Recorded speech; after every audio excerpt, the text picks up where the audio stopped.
Hi everybody, it's John back with another model in box review.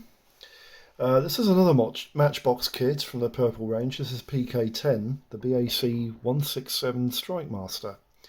And this is another kit that I did build when I was quite young, maybe 7 or 8 years old. 8 years old I would say, maybe. And the kit, I quite like building this kit as well, although it didn't have any RAF markings on the boxings, which was a bit of a shame for me because I always liked to put RAF markings on stuff when I was a kid. Um, and the paint schemes, I'll talk about the paint schemes when we look at the paint scheme in a minute. The inbox review will start obviously in the usual way. There's a nice New Zealand Air Force aircraft here. You can tell the New Zealand roundels because of the Kiwi um, in the middle of the roundel making the red segment there. And the aircraft is actually two-tone green and light brown camouflage with a sort of a light grey underside, which is quite nice. I like the New Zealand colour scheme, but I think I'll probably be doing the alternative version in the box, which we'll see in a minute. So that's a New Zealand Air Force BAC 167 Strikemaster. The boxing history starts in 1972 when the purple range was released initially by Matchbox to bring them into the modelling industry. And this is a first edition 1972 release. You can always tell a first edition because it has no two-colour kit logo on the box, and it is a flip-top lid. The first two release boxings were flip-top lids, and then they went over to open-enders. But the first release, the 1972 release, did not have a two-colour kit logo on the front of the box. It also had adverts on the side. I think the second rendition, also the second boxing offering in 1973, also had adverts on the side for the other models as well. But that's the 72 release, first release boxing from Matchbox. And then in 1973 you had the second release boxing. Here obviously it's still a flip top lid, but you have the two colour kit logo printed on the top. It's almost like a stamp, isn't it? Exactly the same box in every way, shape or form. You can see on the top of the box there the colours that the sprues were in, which were light blue and a sort of a light cream buff coloured sprue colours, so they were quite startling. 1973 went through to the third rendition, and this was an open-ender box. You can see there the sellotape holding the open-ended flap, and they changed the two-colour logo to this sort of format where you had the two-colour kit written in white with a black border, and then you had the circle made up of the colour range, whichever the colour of the range the kit was in. And in this instant, it was the purple range. That's 1974. Then you go to 1975, when, in my opinion, they hashed up the two-colour kit logo by putting it in the top corner. Again, it's still an open-ender box, but the two-colour kit logo is now in the colour of the box range, which is purple with a black border. 1975 went on to 1982, and this was the first of the Revell influence marketing boxings, and they changed the artwork, put the aircraft in the opposite direction. They changed the two-colour kit logo to two colours and 1/72nd scale in the left-hand corner here. And then you had a revised Matchbox logo and the aircraft's name, the Strikemaster Mark 80 and 86. So obviously you had the marks of the Strikemasters put in there, which you didn't have before on the box top. This is the alternative marking version, the Royal Saudi Air Force, and this is probably the version of the kit I'll be doing. I quite like the colour scheme on this aircraft. I quite like it quite a lot. Yeah, I think it's quite nice. A little bit of day glow hanging around here and there as well, which is quite good. It's always good for a laugh, that, isn't it? 1982 goes to 1992. And I think this is the last offering in a true Matchbox kit, although it is under the influence of Revell, with this rainbow scroll sort of border at the bottom of the box here. And you can usually tell the last offerings before Revell bought the company up, because it usually has this logo here, and I think this logo denotes the fact that the model is actually built in Germany. The jigs were all transferred from Britain and sent to Germany, and that's when they took away the Made in England stamp on the sprues, but they still left the PK number on the kit, which is interesting. So that's 1992. There's also another kit that I need to mention here. In 2011,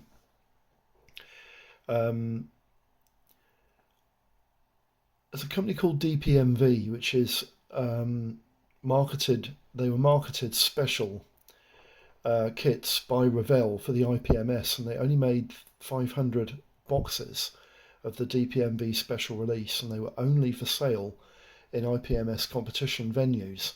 So they were really for IPMS modelers to buy and build. And the decals were made by Cartograph, as they're marked on here, and they certainly weren't in previous boxing offerings. I don't know what 10 January, is that something to do with 10th anniversary of the IPMS in, I don't know, whichever venue it's sold in? 40 years of the IPMS, I'm not quite sure. Model bound plastic. In the Netherlands, this is in Holland. That's interesting too, but this is a special edition kit. You won't be able to buy this model on the open market unless an IPMS member actually sells it on the open market. And I'm guessing because it's a limited edition, it'll go for a fortune. And I do seem to remember they were an open-ended box, a flip-top lid box. Sorry, a flip-top lid box. But it had a photograph of the aircraft on the front cover in Royal Saudi markings, which yeah, it's quite nice. But that was a special release just for IPMS members, which was it's a nice touch actually. I thought it was quite nice. Anyway, leave you with a nice image of a Royal Saudi Air Force Strikemaster. This is the reason why I think I'll be building a Royal Saudi Air Force aircraft, because I think, is that a Royal Saudi Air Force? No, it's not a Royal Saudi. Is it a Royal Saudi Air Force one? No, I don't think it is. I think that's a different Air Force's markings. I'm not sure what Air Force markings they are, but I'll be building a Royal Saudi Air Force because it has the same colour scheme as this. I think the roundels are different and it's got different markings on the tail section. But the aircraft is principally, it looks like this, and I quite like the colour scheme on it. So we'll just pan the camera down, let you have a look at the kit it's in question. And there it is in all its glory. Nice little kit this. So I'll bring the camera up a little tiny bit. There we go. Bring that out of the way. This is the kit we've got in question. This is a first release, 1972 release boxing with the open end, the flip top lid, sorry, on the top. Shows you the sprue colours. There's the sprue colours. It states it's white, but they're not actually. They're like a buff colour and light blue sprues. And then you've got Strikemaster PK10, 1/72nd scale on the logo here. And then it's not marked two-colour kit, which is interesting. But that shows you it's a two-colour kit, which is nice, quality engineered model. There we go. And on the other side you've got some adverts here. Interesting that these are the same adverts that were put on the Bell Huey Cobra, but it's substituted for the Strikemaster on that kit, and it's been switched around for the PK10 model of the Strikemaster, which is quite nice. We'll open the kit up, we'll have a look, see what we've got inside in the usual manner. We've got instruction leaflets, decals, we'll have a look at those in a minute, and let's just put those there. We'll get them out in the order in which we're going to have a look at these parts. Great, there we go.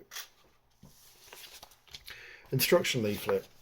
As with early release Matchbox models, the instruction leaflet was in the same colour as the purple range or red range or whatever range it was. So in this instance you've got a purple instruction leaflet. Some information and history on the aircraft itself and some stats here, which is quite nice. On the back page you've got some you've got a list here of actually the PK kits up to PK12, which is quite nice. And then on the inside panel you've got hot hints page, that's quite nice as well. And then you've got the actual model instructions themselves. You've got some safety instructions, and then you've got some icons there for what to do, when to do it and how to do it. Tips, hints and tips, which is quite nice. And then the kit builds up in 8 stages, and again you will need some weight in the nose of this model to let it make it sit on its undercarriage properly. But the Strikemaster kit, I do remember when I built it before, it is a basic kit, very basic indeed. And you'll see that when you get to the parts. But section 1, you're basically putting the pilots onto the seats. The 2 seats here are actually one individual part for both seats. The pilots are separate, obviously. In section 2, you put the fuselage halves together. quite easy. Section 3, the air intakes go together. There's 2 of those, obviously. And then you marry the air intakes to the fuselage in part 4, and you put the canopy in place. I don't usually do it until last. Section 5, you're putting the tailplane in place. It's very, very rudimentary kit. And then in section 6, you're putting the wings together and then marrying those to the airframe. And then you put an aerial on the back there, which is part 14. That's quite a large aerial on this kit, if I remember right. Section 7 and 8, you're basically putting the undercarriage and the armaments fit into place. And the armaments fit on the Strikemaster was pretty basic. In this particular one, you've got 8, I think they're unguided. They're like free flying missiles, aren't they? Ground attack roll. And then you've got the undercarriage, which again is quite basic as well. Not a huge amount going on there. So the kit is very basic. There's not a lot of parts involved. And that's the instructions. The decals. I'm going to peel back the dust cap off this so that you can see the decals, because the decals are quite colourful. Yeah. This is a first release 1972 decal sheet. So you're looking at pretty much 47-year-old decal sheet. These decals are nearly as old as me, and they're quite nice, aren't they? They look pretty good to me. The rendition on them is pretty good. The decal sheet is a bit lumpy and bumpy here and there, but I don't think it's going to affect the decals. I think they'll come off and lie on the kit quite nicely. The definition, I mean, you can see that Royal Saudi Air Force, clear as bell. They're really nice. They're quite nice decals. Not cartograph, but they are quite nice. And I always found this with Matchbox decals. They stand the test of time. They remain usable, even though they're nearly 50 years old. And they're quite good quality. They are certainly, well, in actual fact, I would say they're probably better than the decals you got for the period from Airfix. They're certainly as good as what Airfix decals were in the 80s.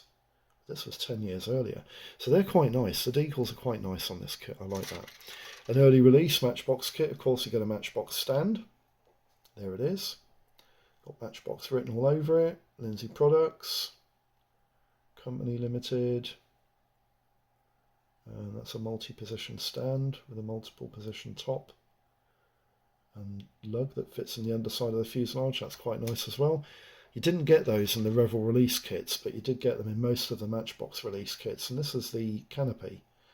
Now, the canopy on this kit is really nice, but it does have one fundamental flaw. Is that the cockpit canopy only molds the glazed section of it and not the metal section that's slid with it.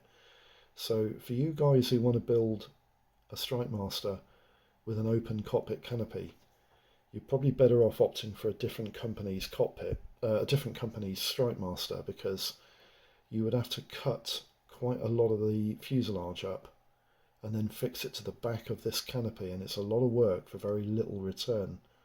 But it is quite a nice clear canopy. It looks crystal clear. It's a bit thick, but it is pretty clear, and you can see my fingerprints through that quite nicely. No problem whatsoever. So the canopy's quite nice. The parts. Well, like most Matchbox parts, you're looking at raised panel lines, and they're quite severe.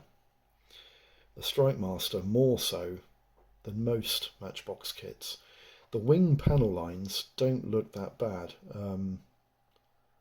They don't look that bad at all. And the detail on the undercarriage legs and the doors, it's quite run-of-the-mill. It's not bad. The control surfaces there, the elevators, they don't look too bad either.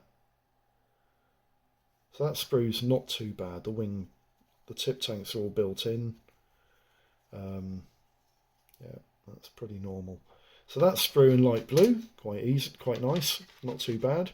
But then you got this sprue, and this sprue is the one that has, in my opinion, all of the issues with the Strikemaster kit from Matchbox.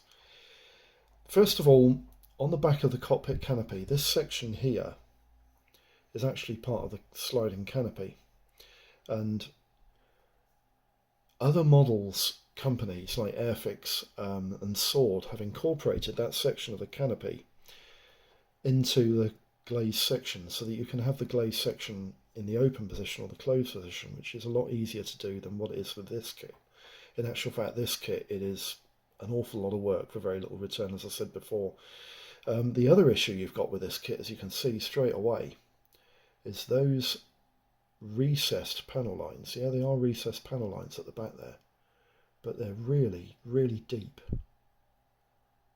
I don't think on the real kit they'll be that deep, but you could use a little bit of thick paint and then sand it down a little bit to fill that gap in a little bit. I would have thought it would probably work quite well. Then you've got genuine Matchbox pilots. A lot of you guys like these guys. I don't think they're terrible. I think they're all right. They're quite well detailed, but I do prefer the the Airfix blokes to these guys. I just think they're easier to paint and more defined, but they're quite nice. They're not too bad. There's that one piece, 2 seats. The wheels quite nicely detailed, although Strikemaster's wheels, they never had much in the way of features on them. The air intakes there, and then you've got the tail fin and rudder, which is quite nicely defined as well. That's not too bad. And then you've got something else in here which which is a bit of a laugh really. In the front of the cockpit, you can see it there, you've got an instrument panel of sorts, which are 2 parts. Obviously they'll be formed by 2 parts which are moulded into the airframe, the fuselage halves there, and they'll butt together, and they will sort of be in, you know, they probably are worth painting up, because yeah, you're going to be able to see those from through the canopy quite easily. So a little bit of paint and a few dials wouldn't go amiss there. So that's the parts. The parts are pretty much run-of-the-mill, aren't they? Typical of Matchbox. We'll just go through the Gumph now. I've included all the options and costs in the Gumph because there aren't an awful lot of options available for the Strikemaster. And I've also included options for the Jet Provost T Mark 5, because the Jet Provost T Mark 5 is basically a Strikemaster airframe without the weapons capability. Although some variants of the JP Mark 5 that were sold abroad did have weapons capability, which is quite interesting. Now then, the inbox review is on the Matchbox BAC 167 Strikemaster. The kit's moulded in 1/72nd scale and its serial number is PK10. The serial number for the Revell release kits is 40010. The release date originally is 1972, and there are decals for 2 versions, one for a Royal New Zealand Air Force Strikemaster and one for a Royal Saudi Arabian Air Force Strikemaster. The dimensions of the kit are 5.5 inches long by 6.5 inches in span, and it should sit 2.5 inches high on its undercarriage. Now there are 17 parts on 1 buff plastic sprue, 11 parts on 1 light blue plastic sprue, and 1 clear part, making 29 parts in total. The options and costs, there aren't that many actually, which is quite interesting. In 144 scale, Mini Wing do a that's a Jet Provost T Mark 5 and a Strikemaster, which comprises 2 kits in 1 box. Now they do 2 different boxings, one for the JP Mark 5 and one for the Strikemaster. And you get 2 Strikemasters or 2 JP Mark 5s in the boxes. And these retail for between £10 and £20, so they're not a bad option, but they aren't particularly good in render. They're not that good models. Welsh models also do a Jet Provost T Mark 5 and a VAC form kit, and that retails for about £15 to £20. In 1/72nd scale, Airfix did a Jet Provost T Mark 5 under Strikemaster in 2 separate boxings, and these kits range between £5 and £30. And the Matchbox Strikemaster retails for anything between £4 and £10, although I have seen this kit actually sell in really good condition from a greedy buyer for about £30. Now Sword do a Jet Provost T Mark 5 and a Strikemaster in 2 separate boxings, and these kits retail for about £10 to £15. They are a very good option and probably would be the better of all the options available in 72nd scale because they're the most recent release. MPC also did a Strikemaster, which is a reboxed Airfix kit, That retails between £10 and £15. And DPMV did a Strikemaster, which is a reboxed Matchbox kit, and these were only released as special release kit for IPMS members at IPMS events, and they were only 500 manufactured. So they're very collectible and will probably fetch a lot of money if they ever went on sale. In 1/48 scale, Fly do a Jet Provis T Mark 5 and another boxing for a Strikemaster.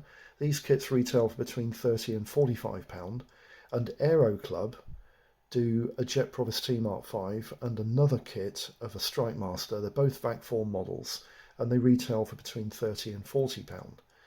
In 1/32 scale, there's a company called Tigger Models, and they do boxings of a Jet Provis T Mark 5 and a Strikemaster.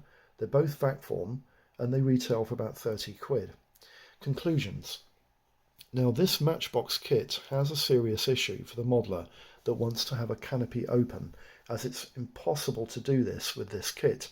The back of the sliding canopy is moulded into the fuselage halves, and it would make for an awful lot of work for a very little amount of return.